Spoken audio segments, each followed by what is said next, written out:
So now comes like the something we would say the kind of a bookish definition.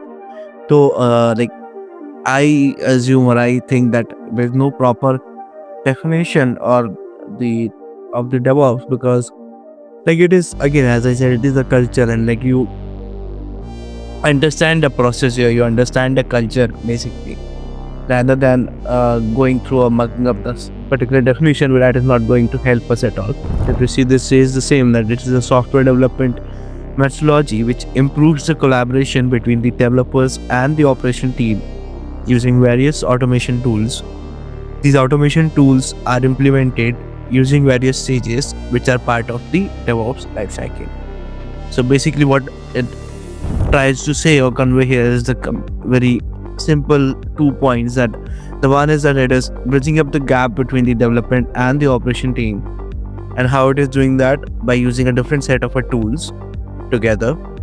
Now, how those tools are going to help, definitely like at every stage the different set of tools are being used.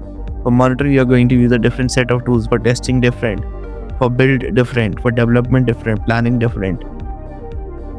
Deployment, different. So accordingly, all those tools are being used, and they goes in the same circular fashion as we see here. And then accordingly, we see that okay, we can implement this DevOps culture.